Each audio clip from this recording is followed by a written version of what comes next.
esta última edición de la Mesa Agropecuaria del año 2015 estamos revisando rubro a rubro cómo termina el año.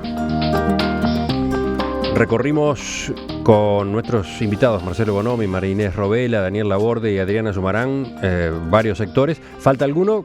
Que queda a cargo de Rosana. Sí, un panorama muy breve para el sector, para la forestación, los déficits hídricos del primer semestre que hablaron todos, que también en algunos casos estuvieron asociadas a pocas pero muy intensas heladas, determinaron pérdidas importantes en las plantaciones nuevas de eucaliptus, algunas con pérdidas totales, y los crecimientos de plantaciones instaladas también estuvieron restringidas por ese fenómeno. En lo que respecta al arroz, bueno, acá me uno a lo que comentaba Messi, los cultivos, el arroz también es de verano, los cultivos de verano es más difícil de analizarlo porque se siembran a fines de año, o sea, de noviembre en adelante, y se cosechan al año siguiente. O sea que nosotros para comentar algo del 2015 tenemos que estar diciendo el final de lo que fue la zafra 2014-2015. Para el arroz dejó un año de excelente producción y récord en lo que fue a cosecha. Y las lluvias sobre mediados de enero se frenaron, entonces empezó un periodo seco que cuando un cultivo es regado, eso es una buena noticia porque se puede manejar en términos de agua. Pero en el este fue una seca muy grande y esto entonces permite un buen desarrollo en los cultivos en el tercio final y por lo tanto grandes rendimientos en el Uruguay.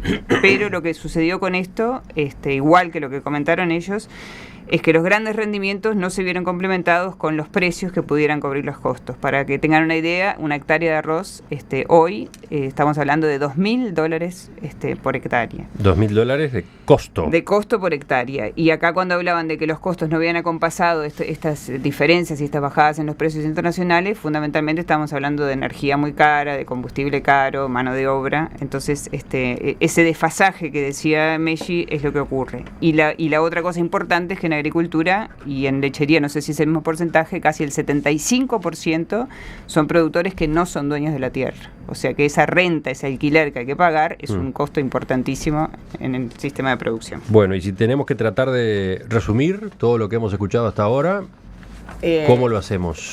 Bueno, yo pensaba plantearles la pregunta esa en general, porque digo, para el que escucha, nosotros pensamos con esto brindar un panorama informativo que viene después de toda esa década de crecimiento 2003-2013, ¿no? De enorme crecimiento de soja de $500, de precios de leche inéditos. Pasamos ahora a un periodo que se iniciaría en el 2014 y ahora en el 2015 que se ve con los cierres de ejercicio. Uno se pregunta, bueno, ¿qué hace el productor agropecuario en sus distintos rubros, ¿no? ¿Cuáles son sus fortalezas y cuáles están siendo sus estrategias para vivir estos momentos? Bueno, la década de enorme Adriana, crecimiento ¿en la granja? No corresponde a la granja, evidentemente vivimos, justamente ha sido una década de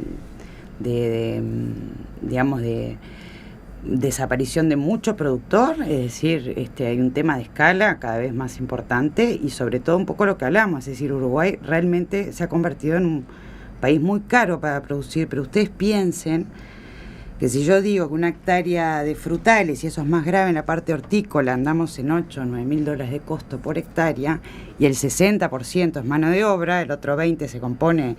La energía tiene un peso tremendo, todo lo que es la cadena de frío, de conservación, de fletes. Entonces, eso ha hecho que solo en circunstancias donde los rendimientos agronómicos o productivos son muy buenos y acompañados de buena calidad, buenas estrategias de conservación o de integración, producción, conservación, venta, y sistemáticamente nos ha dejado fuera de competencia en las exportaciones. Eso es especialmente crítico en otro rubro, que es la citricultura, ni que hablar en el arándano, es decir, venimos de esa década que en la parte agrícola se ve como una década de crecimiento, en la parte granjera, o yo diría de producciones intensivas en general, ha sido una década muy complicada, con una pérdida de competitividad sistemática. En fruticultura nuestros principales mercados son Brasil y la Unión Europea. Entonces la pérdida de valor del euro, del dólar y los altísimos costos de producción nuestros nos dejan fuera de batalla. Entonces creo que en eso hay un contraste bien claro entre las actividades más económicas más importantes del Uruguay y la actividad granjera. ¿Y entonces dónde están las fortalezas? Las fortalezas de la granja, Bueno, un poco en lo que decía, es decir, son sistemas de altísima especialización, prácticamente familiares o con un gran componente artesanal, pero sobre todo que componen dos cosas muy importantes de la dieta, o que deberían ser muy importantes en nuestra dieta, que son las frutas y las hortalizas. Seguimos, vamos a otro lugar de la mesa, vamos a la lechería. Con Daniel. Yo creo que el año 2015 va a ser un año bisagra, es decir, pasamos de los altos precios, del muy buen negocio de la lechería, a una etapa 2015 complicada, donde ya el negocio empieza a encender luces amarillas, y entrando en el 2016, donde seguramente el negocio ya va a estar en luces rojas, ¿no? ¿Por qué digo esto? Porque, bueno, veníamos de años en los cuales el productor se había armado muy bien desde el punto de vista de la alimentación, contaba con reservas tal vez financieras y reservas de alimentación, y eso le permitió pasar un 2015 complicado, pero está entrando en un 2016 que se pinta un panorama bien complicado desde el punto de vista de los precios, sin las reservas que venían de los años buenos. Entonces yo... De todos modos, hay una acumulación, ¿no?, de, ¿cómo decirlo?, mejoras, ¿no?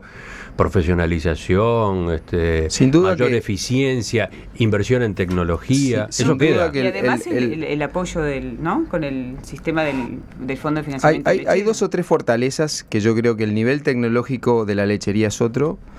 Yo creo que quedó meridianamente claro la importancia que el sistema cooperativo tiene en la lechería nacional. Lo vimos en 2 o 3 empresas privadas que cerraron las puertas de un día para el otro y dejaron los productores sin dónde remitir la leche. Yo creo que ahí hay una fortaleza muy grande, y que necesariamente los productores no nos tenemos que olvidar, que a veces nos olvidamos, en las buenas nos olvidamos de eso. Y la tercera fortaleza fue, yo creo, que la respuesta del sector político a través del Fondo de Financiamiento de la Actividad Lechera.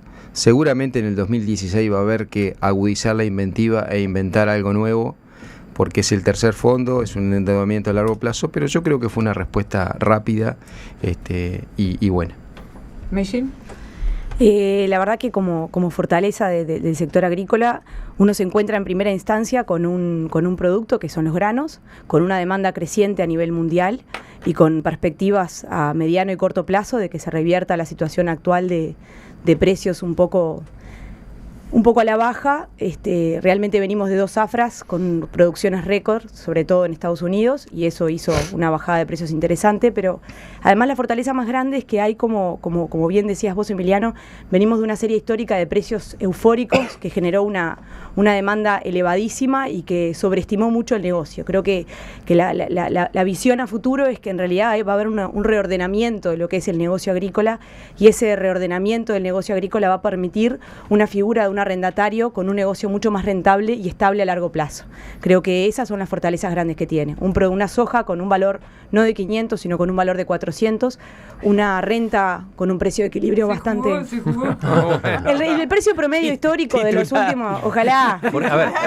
A ver, para los oyentes no especializados, ¿por qué salió ese grito de Rosana? Se jugó. Y bueno, está en 300 hoy. Claro, tirar un número así clave, con esa tranquilidad que lo tiró Mellín, es una jugadita interesante. Repetimos el número que tiraste. El tema es que el precio promedio, si uno hace el promedio histórico del precio de la soja, está en el eje de los $400. Uh-huh. No es difícil y no es ambicioso pretender ese valor de 400. Volver al valor de 500 sí es ambicioso y es soñador. Ahora, volver a un precio de mercado de $400 creo que no es ambicioso y creo que es lograble. Tenemos un equilibrio que también es la entrada de Macri en Argentina, que ya lo mencionaron en la mesa pasada, pero me parece muy importante resaltarlo, que es la corrida de argentinos nuevamente hacia su país de origen, que si bien fueron los que ingresaron a colonizar la agricultura, sobre todo en zonas marginales en el Uruguay, vuelven hacia Argentina, y eso de cierta manera permite abrir cancha a que el Uruguay vuelva a restabilizarse con nuevos precios de rentas, de insumos y de labores, que permita un negocio más competitivo. Ya lo hablamos eso, ¿no? La presencia argentina en la agricultura uruguaya uruguaya fue muy importante, fue un gran catalizador, fue una gran locomotora, pero al mismo tiempo fue, entre comillas, un problema, ¿no? Porque infló, demandó de manera fuerte, por ejemplo, tierra, ¿no? Exactamente. Y eso trajo aumentos de precios, etcétera. Seguimos. Bueno, hacia afuera te diría que la fortaleza de la ganadería es que tenemos más y mejores mercados que nuestros competidores, ¿está? Y tenemos que seguir tratando de diferenciarnos al máximo, digo, para que nuestra carne sea una carne diferente a la de los demás. La luz amarilla muy importante ahí es que van a un ritmo de evaluatorio muy superior al nuestro y que nos pueden dejar afuera en cantidad de producción, nos dejan afuera. ¿Quiénes? Y Brasil, Paraguay, digo, y otros, digo, pero Argentina creo que no va a entrar a tallar tan rápidamente porque tiene que reconstruir su stock y bueno, creo que le va a llevar un tiempo. Hacia la interna veo el tema como una oportunidad, lamentablemente para los agricultores, el uso de granos para la alimentación animal, que está dando la relación precio carne y grano, es una oportunidad en este momento.